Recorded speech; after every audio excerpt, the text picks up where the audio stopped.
mais rápido do que a bala de uma arma. 6 vezes mais quente do que a superfície do Sol. Ele parece desafiar as leis da gravidade e pode atingir você e matá-lo. Raio. Agora, revelamos novas e dramáticas descobertas, experiências chocantes que provam que os raios são um dos mais estranhos, destrutivos e importantes fenômenos terrestres.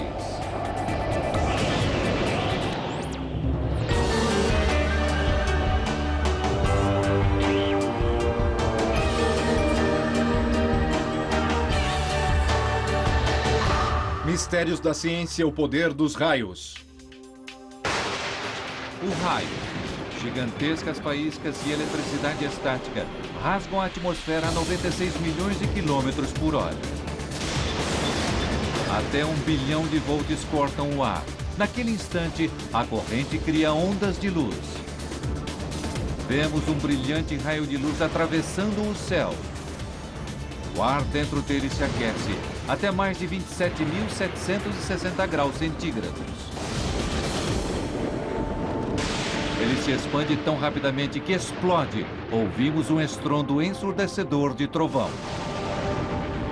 Tudo isso acontece mais rápido do que um piscar de olhos, até 8 milhões de vezes por dia. Esse é um dos fenômenos da natureza mais frequentes e melhores observados, mas é também um dos menos compreendidos. Provavelmente sabemos mais sobre como se dá a explosão de uma estrela, meia galáxia daqui, do que sobre um raio, apenas poucos quilômetros acima de nossas cabeças. Cientistas estão usando toda a tecnologia existente para ver os raios como eles nunca antes foram vistos. E estão descobrindo que eles são ainda mais poderosos. Estamos falando de algo de até bilhões de volts. São 200 mil amperes. É uma pequena usina elétrica. É enorme. E mais importantes do que jamais se imaginou. É provavelmente uma daquelas partes fundamentais da equação que realmente contribuem para a vida na Terra. Para desvendar seus segredos, seguimos um raio em sua jornada desde a criação, destruição e além. Poucas pessoas experimentaram a incrível força de um raio mais de perto do que o ex-corretor da bolsa, Michael Utley. Maio de 2000. Utley está jogando golfe em seu clube em Cape Cod, Massachusetts. Acima dele, uma tempestade se forma. 30 mil amperes de eletricidade abrem seu caminho a fogo através da atmosfera, a 96 milhões de quilômetros por hora, indo direto em direção a Utley. Soa a sirene de alarme. É a última coisa de que ele se lembra. A primeira coisa de que eu me lembro depois do raio foi 38 dias depois do que aconteceu. Em menos de meio segundo, a vida de Utley mudou para sempre. Eu abri meus olhos e percebi que eu estava numa ambulância. Eu tinha feito traqueotomia, por isso eu não conseguia falar. Era como o poderoso chefão e eu perguntei, onde estou? E ele olhou para mim e disse, você está indo para a reabilitação. Você foi atingido por um raio 1 mês atrás. Utley nunca viu o raio que o atingiu.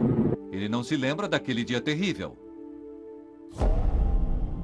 Reconstituímos aqueles momentos que se perderam e nos colocamos no lugar de Utley a fim de acompanhar um raio à medida que ele atravessa o corpo humano e examinar seus devastadores efeitos em detalhes forenses. Começamos com o momento do impacto. Ao raio. Eletricidade rompe pelo seu corpo e faz seu coração parar. Você está morto. O raio percorre o corpo e faz o coração parar e você fica 100% dependente de que alguém faça uma ressuscitação cardiopulmonar. Você está caído ali, não está respirando, seu coração parou. É isso. A ressuscitação o traz de volta à vida, mas sua taxa de batimento cardíaco ainda é errática. É uma corrida para se chegar ao pronto-socorro. Departamento de Emergência na Universidade de Illinois, em Chicago. Se você for atingido por um raio na Cidade dos Ventos, esse poderia ser o primeiro lugar para onde viria. E a primeira pessoa que verá será, provavelmente, a doutora Mary Ann Cooper, médica de emergência e chefe do programa de pesquisa sobre ferimentos provocados por raios. A causa número 1 de morte provocada por raio é parada cardíaca no momento do choque. A corrente pega uma carona na própria corrente elétrica do corpo. Rota número 1. sistema nervoso autonômico. Ele corre por sua espinha e controla funções involuntárias: respiração, digestão, batimento cardíaco. Rotas número 2 e 3. Sangue e músculos cheios de eletrólitos, ácidos, sais e outros elementos químicos, essenciais para a vida, condutores elétricos. Juntos, eles oferecem à corrente uma rota através do organismo, direta até o seu coração. O marca-passo interno do coração gera correntes elétricas que controlam seu ritmo. Quando atingido por uma corrente de alta voltagem, o ritmo é quebrado, ou pior.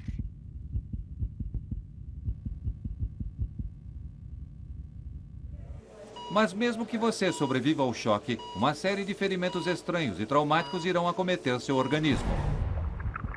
Ser atingido por um raio pode levar ao espasmo dos vasos sanguíneos, deixando você temporariamente paralisado. Quando você olha para as extremidades, elas estão frias, manchadas, azuis. A impressão que todo mundo tem é que se está morto. Eu fiquei bastante paralisado e não conseguia engolir, não conseguia falar. Meu corpo estava completamente arrasado. Para Utley, danos aos nervos e músculos significam anos de extenuante reabilitação, mas alguns ferimentos duram a vida toda. Ser atingido próximo da cabeça envia corrente para os olhos e pode deslocar a retina. A onda de choque pode romper os tímpanos e às vezes pode fraturar o crânio. Flores de raios, conhecidas como figuras de Lichtenberg. A corrente rompe os minúsculos vasos capilares para criar um registro fossilizado de seu percurso através da pele. O mesmo processo pode às vezes ser visto em um campo de golfe. Mas nem todos os efeitos de um raio são assim fáceis de serem vistos. Eu, sem dúvida, sou a mesma pessoa com quem minha esposa se casou antes do incidente. Eu mudei. Antes do raio, Utley era instrutor de esqui, um entusiasta de esportes radicais. Eu costumava estar à frente, eu era muito bom. Hoje ainda sou bom, se seguir tudo direitinho, mas quase não consigo. É frustrante, sem dúvida. Você vive de uma forma bastante diferente. A mortífera trilha de destruição de um raio, dos nervos ao coração, nada está em segurança. Mas apesar de tudo isso, 90% das vítimas de raios sobrevivem. O sobrevivente Michael Utley quer saber por quê. Para descobrir, Utley irá testemunhar uma dramática demonstração na Lightning Technologies, em Pittsfield, Massachusetts. O que estamos fazendo aqui é tentar ver como o raio pode romper através da superfície do corpo humano. O engenheiro-chefe Andy Plummer é o encarregado de testar e projetar sistemas de proteção contra raios. Seu plano, atingir esse manequim com 1 megavolt de eletricidade e criar a fração de segundo que mudou a vida de Michael para sempre. Não haveria necessidade de tanta corrente para parar o coração. Eu acho que não é preciso muito. Ainda que 90% vá para fora, o pouco que percorre já faz o bastante. Eles recriam as condições no campo de golfe. Utley estava segurando um taco de golfe. Metal conduz eletricidade. Era um dia quente, ele estava transpirando, o que também envolve condutividade. Poderiam esses dois fatores explicar o fato de ele ter sobrevivido? O suor humano possui um pouco de condutividade. Assim, o Bob aqui está colocando um pouco de solução de sal, apenas para simular a condutividade que existia em você no dia em que foi atingido pelo raio. Excelente. Isso aí, Bob, começa a carregar. 5, 4, 3, 2, 1. O impacto é tão rápido que precisamos congelar o momento. O suor conduz o enorme impacto de eletricidade bem pelo lado direito do corpo. O taco de metal fornece o caminho até o solo. A corrente letal se desvia dos órgãos principais. A experiência sugere que para a maioria das pessoas atingidas por raios, há outros fatores em jogo, como o taco ou o suor que desviam a corrente mortal, explicando sua sobrevivência. Ao que parece, é possível que Utley deva sua vida a essas duas coisas bastante simples. Uma vida que ele continua lutando para reconstruir. Hoje, ele desfruta normalmente de jogos de golfe e usa o mesmo taco que salvou sua vida. Mas ele não se arrisca. Se há uma coisa que eu diria às pessoas a respeito de raios, seria: quando vir uma tempestade, vá para dentro de casa, pois não existe um lugar seguro do lado de fora durante uma tempestade. Vimos a força mortífera dos raios. Agora precisamos saber o que eles são, o que dá origem a essa incrível força. Essa busca nos leva a um dos lugares com mais tempestades no mundo e alguns dos mais espetaculares raios sobre a face da Terra.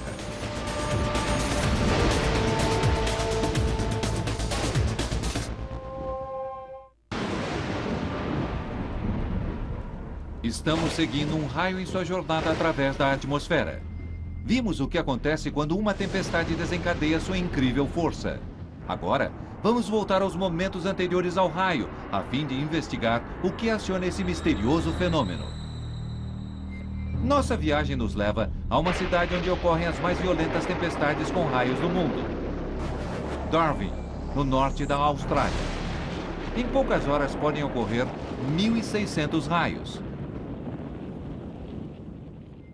Darwin é o lugar perfeito para se investigar um dos maiores mistérios da natureza: o que leva um raio a acontecer. Uma equipe internacional de cientistas está aqui para descobrir. Eles usam radar e uma frota de aeronaves em busca de uma resposta, bem no cerne das monstruosas nuvens de tempestade de Darwin.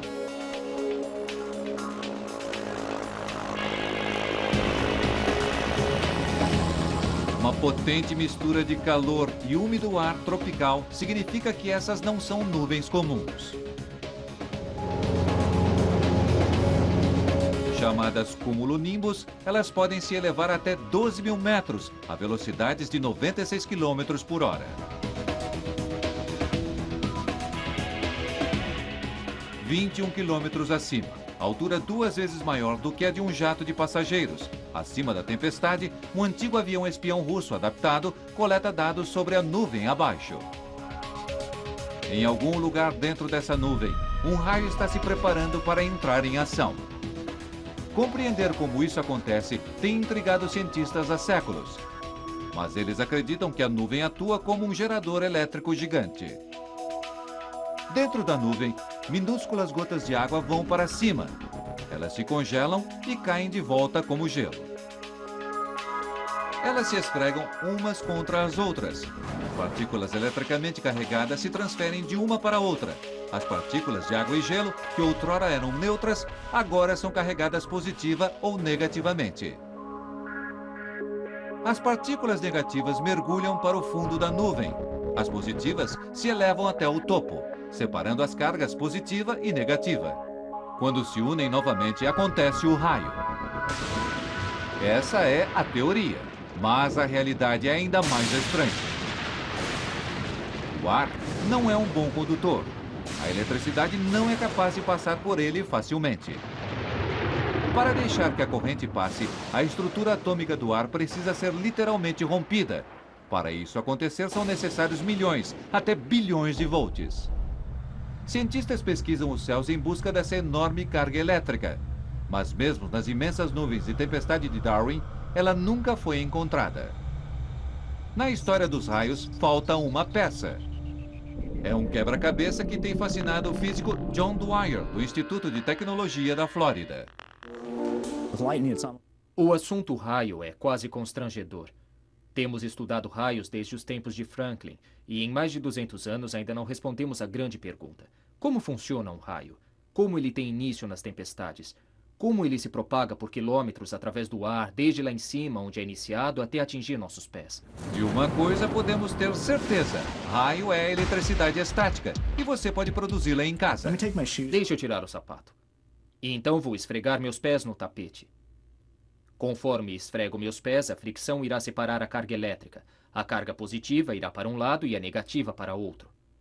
Agora, quando as cargas se separam, elas querem se unir novamente. Um grande campo elétrico pode ser formado, e quando isso acontece, você terá uma faísca. Acreditamos que algo assim aconteça em uma nuvem de tempestade quando produz um raio. Para enviar uma corrente através dessa minúscula distância são precisos 25.000 volts. Mas os raios podem chegar a ter 192 quilômetros de comprimento. Para enviar uma corrente através de todo esse ar, são precisos milhões de volts, uma enorme carga elétrica que até agora os cientistas não conseguiram encontrar.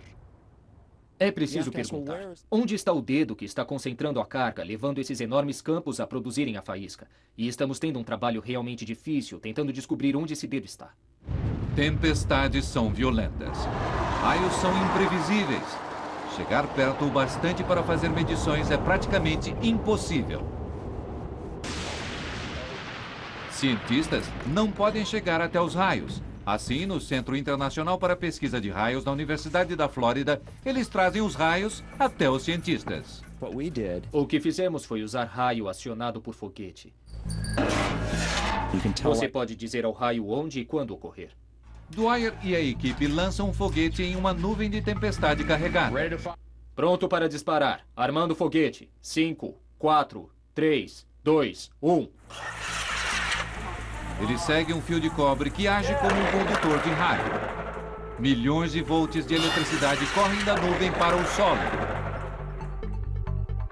Dwyer usa informações desse acontecimento para investigar como os raios podem passar através de quilômetros de ar. E ele procura a resposta no espaço. Em uma galáxia distante, uma estrela explode. Milhões de partículas microscópicas eletricamente carregadas são forçadas para fora do espaço. Esses são raios cósmicos.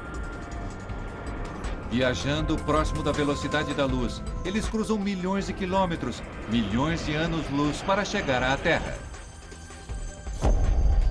Dwyer se pergunta: poderiam os raios cósmicos explicar como a eletricidade viaja através de quilômetros pelo ar?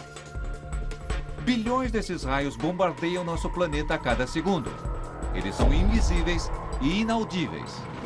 Mas quando um raio cósmico viaja através da atmosfera, ele momentaneamente destrói a estrutura molecular do ar. Isso produz raios X, ondas eletromagnéticas de radiação que podem ser mensuradas.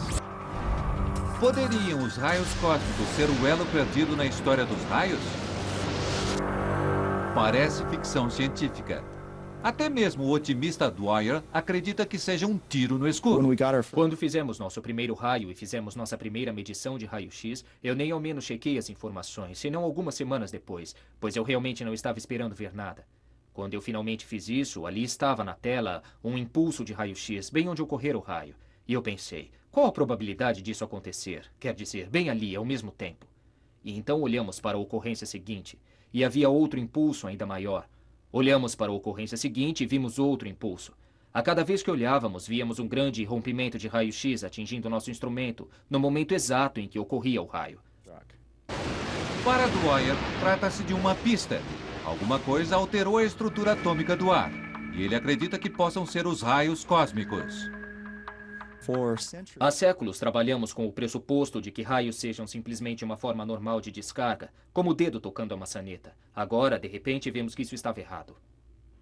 Se Dwyer estiver certo, quando um raio cósmico atinge uma nuvem, ele provoca um enorme momentâneo aumento de eletricidade, suficiente para criar uma faísca, mas breve demais para ser mensurado. O raio desce rapidamente em direção ao solo. As partículas, muito rápidas, colidem com moléculas de ar e as despedaçam. Por uma fração de segundo, o ar se torna eletricamente condutor e fornece o caminho para baixo, por onde a corrente pode se precipitar. Agora ocorre o raio. Um canal de carga elétrica negativa é disparado da parte de baixo de uma nuvem.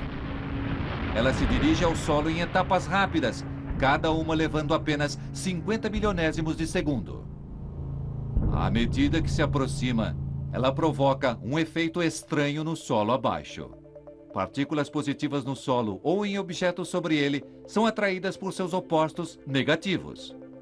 Uma nuvem de tempestade pode criar dezenas desses canais positivos e negativos. A maioria não se conecta, mas quando o fazem, milhões de volts de eletricidade correm entre a nuvem e o solo. O raio propaga-se para cima, assim como para baixo. O ar se ilumina, vemos o raio, ouvimos o ar explodir. Nos milionésimos de segundos seguintes, qualquer carga remanescente na nuvem move-se como ondas para cima e para baixo no canal. O relâmpago pode parecer oscilar. Raios realmente acontecem mais de uma vez. E tudo isso ocorre mais de 8 milhões de vezes todo dia, 100 vezes por segundo. Raios são um dos fenômenos mais comuns da natureza. E se as teorias de Joe Dwyer estiverem corretas, o fenômeno é também um dos mais incríveis. Se essas ideias estiverem corretas, então pode haver uma conexão entre o raio que vemos e uma estrela explodindo no meio da galáxia 1 milhão de anos atrás. À medida que seguimos um raio, viajamos em menos de meio segundo, desde o início até a faísca, do impacto à criação. Agora, nos momentos após o impacto, entramos em um mundo estranho de bolas de fogo, OVNIs e aparições fantasmagóricas. Estamos seguindo um raio em sua jornada através da atmosfera. Rastreamos suas origens, investigamos o terrível momento do impacto. Agora, nossa busca nos leva aos momentos após o raio, a um mundo crepuscular que parece saído diretamente das páginas de uma revista em quadrinhos de ficção científica. 19 de março de 1963. Voo EA-539 da Eastern Airlines, de Nova York, para Washington. 00:05. O avião se depara com uma tempestade. Há um estrondo muito forte e um clarão. Segundos depois, uma brilhante bola emerge da cabine do piloto. A bola branca azulada paira sobre o corredor e flutua lentamente em direção à parte traseira do avião. Ela chega à parte de trás do avião e desaparece. Por incrível que pareça, o avião continua sem qualquer dano. Mas isso não foi fantasia, foi um fato, e não era o primeiro relato desse tipo. Na Segunda Guerra Mundial, pilotos relataram estranhas bolas de luz que pareciam seguir seus aviões. Pilotos americanos deram a elas o nome de Foo Fighters.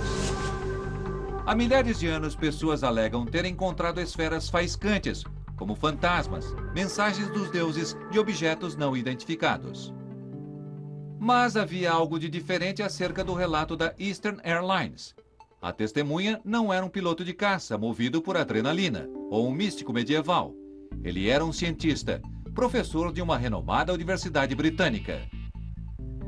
De repente, cientistas passaram a dar atenção a isso. Um cientista que foi inspirado por seu próprio encontro direto é o físico nuclear Dr. Graham Hubler. Eu mesmo vi uma bola de luz, por isso eu sei que isso existe. Um Hubler adolescente está em um encontro em um parque no interior de Nova York. Irrompe uma tempestade. O casal se abriga em um coreto.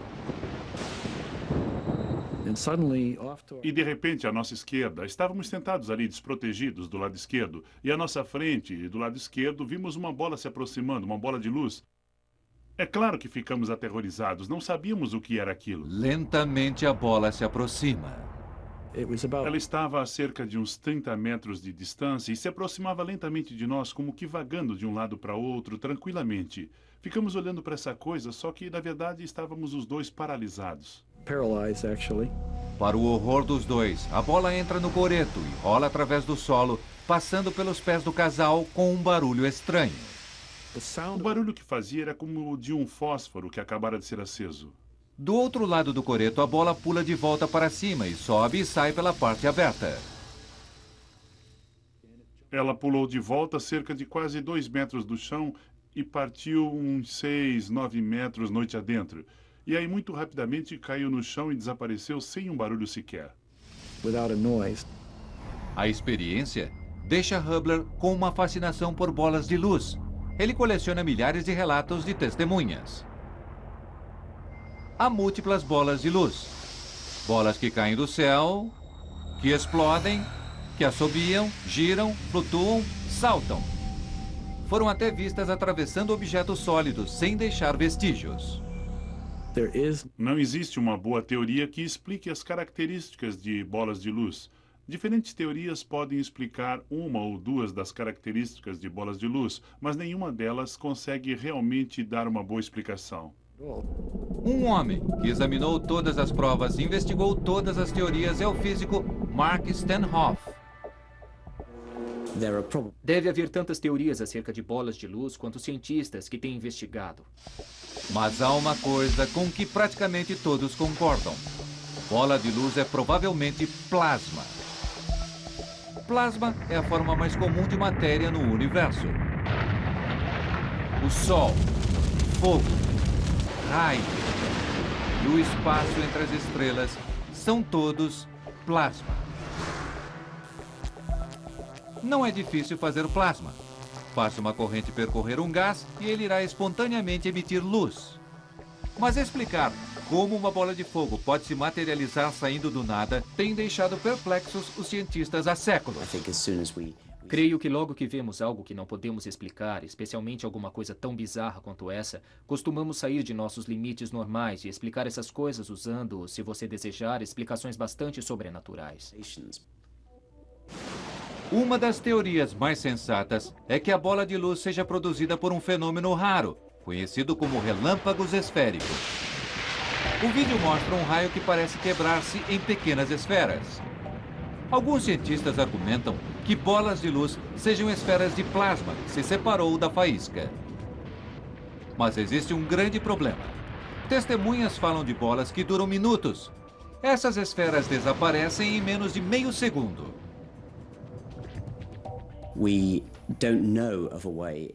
Não conhecemos uma forma de criar um plasma na atmosfera que pudesse sobreviver por vários segundos. Um plasma forneceria muita energia, mas não conseguiria sobreviver por aquele período de tempo. Assim, se uma bola de luz não é parte de um raio, poderia ela ser o produto de um? Essa pedra de aparência estranha é o resto fossilizado de um raio. Um raio atinge um solo arenoso. Calor e corrente se espalham por todo o solo. Tudo em seu caminho se funde em um tubo sólido. Esse é o vidro da própria natureza. Chama-se fulgurito e pode se estender a profundidades de até 4,5 metros. Quando o tubo é formado, poeira é empurrada para a atmosfera. Essa detonação repete o efeito. Poderia algo tão simples quanto poeira conter a chave para esse mistério de séculos? Experiências de laboratório provam uma minúscula bola de poeira mantém sua forma e se inflama em uma área de carga elétrica. Isso poderia explicar o relato de Hubble, mas não o relato da Eastern Airlines. É extremamente difícil imaginar como qualquer processo químico poderia, de fato, invadir o espaço interno de uma aeronave. Por enquanto, bolas de luz permanecem um mistério. Mas se a ciência puder desvendar seus segredos, a bola de luz poderia acabar sendo mais do que simples curiosidade. É até possível que pudesse conter a chave para uma fonte de energia completamente nova. Sem dúvida, ela contém energia. O mero processo de brilhar é o bastante para exigir alguma energia. E se pudermos controlar essa energia, quem sabe o que o futuro pode trazer? A bola de luz sem dúvida existe, por isso, ou é algum fenômeno de física conhecido que temos de analisar de formas sobre as quais ainda não havíamos pensado, ou é um fenômeno físico totalmente novo, o que é bastante emocionante, que irá nos levar a alguma nova tecnologia ou uma nova física. O mistério acerca da bola de luz ainda está para ser solucionado. E não é o único estranho fenômeno que ocorre nos momentos que sucedem um raio. Olhem acima das nuvens. E a história fica ainda mais estranha. Olha só o que foi aquilo. Você viu? Caramba! Em nossa viagem seguindo um raio, nós nos aventuramos além das fronteiras da ciência. Mas esse é apenas o início. Segundos após o desencadeamento de um raio, bem acima de uma nuvem de tempestade, surge um novo e estranho fenômeno. 6 de julho de 1989. Físicos da Universidade de Minnesota testam uma nova câmera low light. Eles pretendem usá-la em uma experiência com um foguete de grande altitude. Eles direcionam a câmera para leste, por acaso para algumas estrelas e para o que parece ser uma distante tempestade. Eles passam o tape. Alguma coisa lhes chama a atenção. 2 flashes de luz em forma de funil. Eles duram apenas uns poucos milionésimos de segundo. A equipe estima que os flashes estejam a 32 quilômetros acima das nuvens e a uma incrível altura de 20 quilômetros.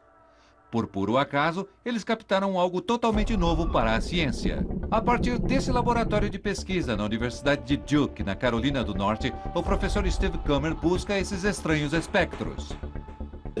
É emocionante fazer parte de algo fundamentalmente novo que ninguém jamais viu. É como Uma grande surpresa essas coisas terem estado lá o tempo todo sem que ninguém soubesse. As duas colunas de luz oscilam acima de uma tempestade à distância. Então, o que são elas? Ao redor do mundo, cientistas de raios estão em uma busca para descobrir. Eles não precisam olhar longe. Cientistas revêem centenas de horas de vídeo feitos no ônibus espacial. Para sua surpresa, há dezenas dessas estranhas aparições, simplesmente esperando para serem identificadas. Câmeras low light mostram sua capacidade nos céus. Aeronaves de alta altitude voam acima das tempestades. Logo, há milhares de visões registradas. Todos ficaram surpresos pelo fato de serem tão comuns. É apenas um caso daqueles em que, quando você sabe que está procurando, de repente você vê muitos. Cientistas os chamam de sprites, devido à sua aparência elusiva e fantasmagórica. Eles parecem dançar acima das nuvens de tempestade no céu à noite. Em grupos de 2 ou 3, eles duram menos do que 10 milésimos de segundo. Pesquisadores da Universidade Fairbanks, no Alasca, calculam que eles ocorram na atmosfera em média de 40 a 96 quilômetros acima da Terra e que podem se estender por até 56 quilômetros. Observações sugerem que sprites são relacionados aos raios. Mas como?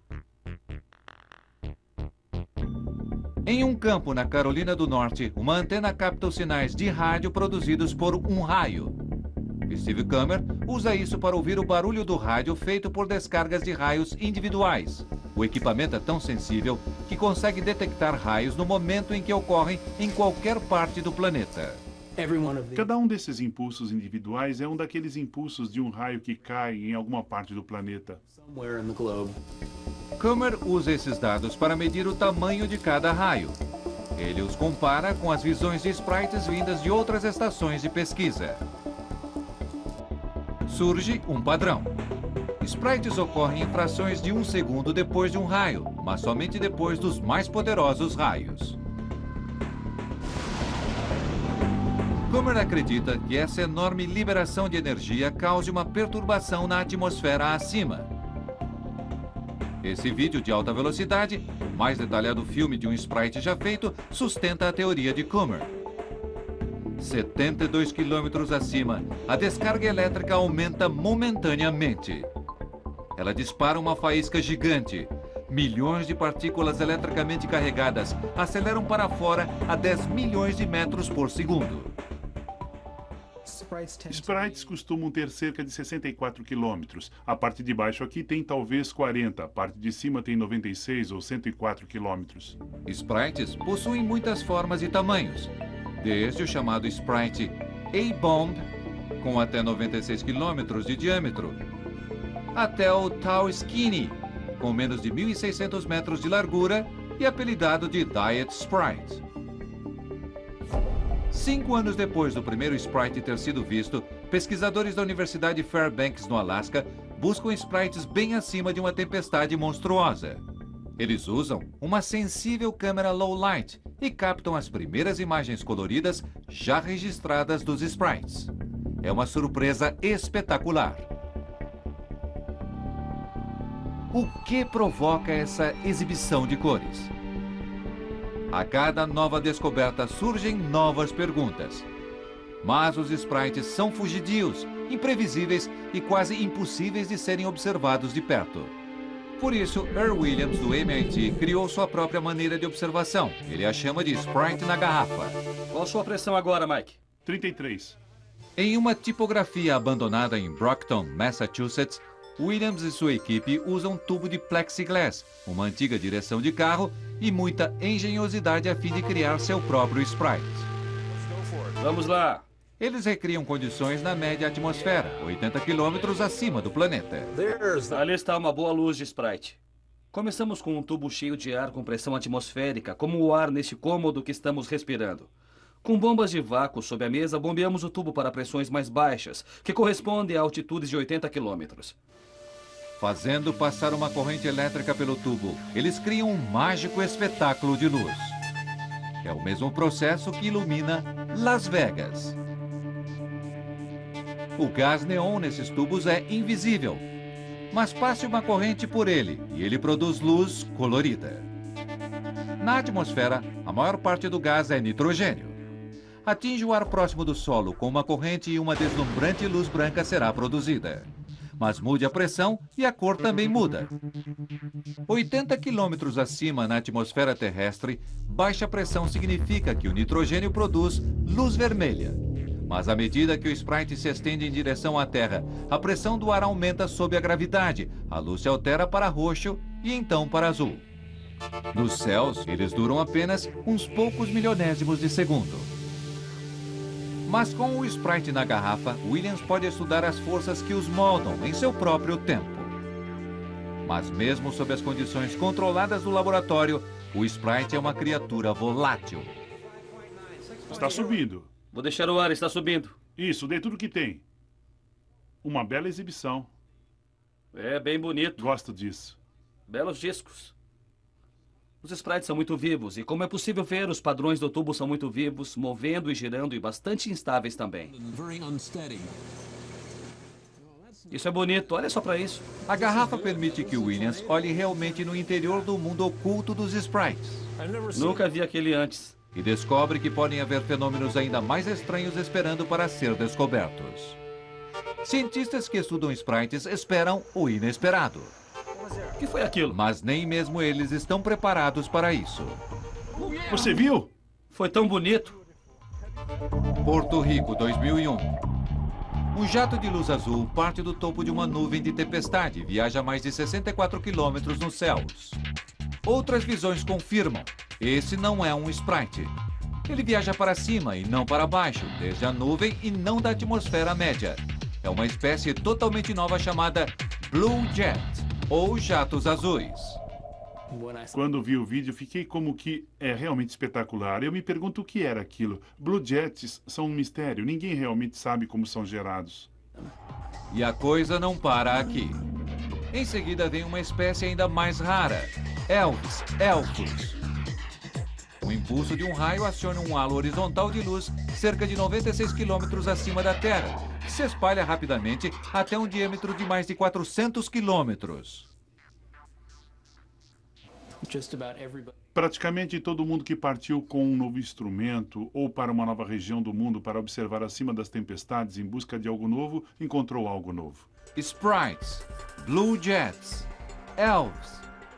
Uma lista de personagens saída direto de um conto de fadas. Mas seriam eles tão inofensivos quanto seus nomes sugerem? O que significaria encontrar um deles de perto? Os pilotos de teste da NASA voam através de uma tempestade com raio regular. É uma viagem turbulenta, mas é uma viagem segura. Aeronaves modernas são projetadas para receber um impacto direto.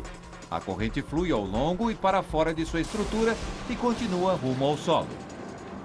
Um raio comum tem uma largura como a de um lápis, mas esses monstros podem chegar a 320 quilômetros. Aeronaves podem operar na mesma altitude dos Blue Jets e passam pela mesma altitude que os Sprites e Elves. O que seria voar através de um desses misteriosos fenômenos? Essa é uma das perguntas que estamos tentando responder. O que está acontecendo dentro deles e se isso poderia representar uma ameaça à aeronave nessas altitudes? Até agora, nenhum dano causado por Sprite, Blue Jets ou Elvis foi registrado. Mas enquanto as investigações prosseguem, essa continua a ser uma possibilidade. O estranho produto do raio habita um mundo que foi apenas vislumbrado por nós. Altos demais para amostras através de balões ou aeronaves. Baixos demais para satélites. Assim como as profundezas dos oceanos, ninguém sabe que outras criaturas esperam para serem descobertas. Uma vez que tantas coisas foram descobertas nos últimos 15 anos, eu não me surpreenderia se houvessem mais coisas aí fora esperando para serem descobertas. Acompanhamos um raio em seu caminho através da atmosfera terrestre. Desde seu devastador impacto sobre o solo, até seus espetaculares efeitos posteriores acima das nuvens. Agora nossa jornada nos leva para o espaço sideral, enquanto descobrimos por que a vida como a conhecemos poderia depender dos raios. A Guerra Fria. uma operação americana super secreta com o nome Starfish Prime. O objetivo? Investigar os efeitos de uma guerra nuclear no espaço. 9 de julho de 1962. Uma ogiva nuclear de 1,5 megaton é detonada a 400 quilômetros acima do Oceano Pacífico. A explosão acontece em uma área de radiação natural chamada Cinturões de Van Allen. Envoltos ao redor da Terra como duas rosquinhas gigantes, eles estão repletos de partículas radioativas e representam uma ameaça a astronautas e satélites. No Centro Espacial Goddard Space Flight Center da NASA, próximo a Washington, Jim Green monitora a radiação nos cinturões. É uma área bastante perigosa. Essas partículas estão se movimentando tão rapidamente que irão se mover através da pele, através da carne, tecidos e também através da espaçonave, danificando os circuitos delicados e finalmente fazendo parar os satélites no espaço. Entre os cinturões, há uma área com muito menos radiação, chamada de Safe Slot. Ali estão os satélites comerciais, operando na segurança de um ambiente com baixa radiação. Mas a ogiva Starfish Prime envia uma enorme quantidade de radiação diretamente para o Safe Slot. Níveis de radiação elevam-se muito. Os satélites param de funcionar. Mas então, apenas umas poucas semanas depois, o slot está livre de radiação. Cientistas da NASA estão estupefatos. Alguma coisa recriou o Safe Slot. O quê? Desde então procuramos determinar por que aquele slot está ali. Logo há um avanço. Pesquisadores percebem que violentas tempestades solares bombeiam partículas radioativas no espaço. Quando isso vem em nossa direção, a radiação impregna o Safe Slot. E então, como que por mágica, ele fica livre e o slot fica seguro novamente. Mas não tudo de uma só vez. E essa é a pista vital. O que quer que seja que libere o Safe Slot parece ser mais eficaz em alguns momentos do que em outros. É mais intenso do lado dia do que do lado noite. E é mais intenso durante o verão do que durante o inverno. A prova aponta para o Sol. Mas, em 2004, Green tem a oportunidade, por acaso, de olhar uma revista. E tudo muda. Um artigo sobre a distribuição dos raios chama sua atenção. Os belos mapas de raios mudaram minha concepção de onde eles eram, na verdade, gerados. E levaram minha atenção ao artigo imediatamente. Green percebe que o raio exibe exatamente as mesmas características que as da liberação do Safe Slot. Ele ocorre mais sobre a Terra do que sobre o mar, mais durante o dia do que durante a noite, mais no verão do que no inverno. É isso. Foi então que soubemos que isso tinha de estar relacionado com o fenômeno que estava ocorrendo no planeta Terra. E claro, que a única coisa que sabemos que entra no espaço é o raio. Mas de que forma o raio na Terra poderia afetar o Safe Slot, 6.400 quilômetros acima? Um raio despedaça o ar. Ele não produz apenas luz e som. Ele também cria ondas de rádio. Ligue seu rádio quando há uma tempestade por perto e você pode ouvi-las na forma de interferência. Mas sintonize com um receptor de todas as frequências e você pode captar mais do que apenas crepitação. Esse estranho assobio é o som dessas ondas de rádio depois de terem viajado pelo espaço. O que temos ouvido são luzes esféricas, emissões que ocorrem de raios a centenas de quilômetros de distância e que são propagadas até nós e recebidas por nossas antenas. Green percebe que essas ondas de rádio são o elo perdido. Elas conectam o raio na Terra com o Safe Slot no espaço. Nunca nos demos conta da importância que o solo está tendo no espaço.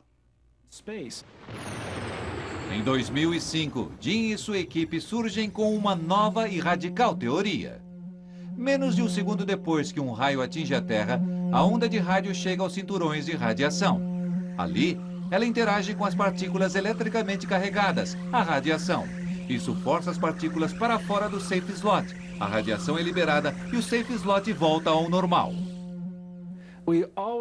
Creio que no passado sempre pensamos nos raios como um mecanismo destrutivo, mas acredito que estamos descobrindo muitos de seus fatores benéficos.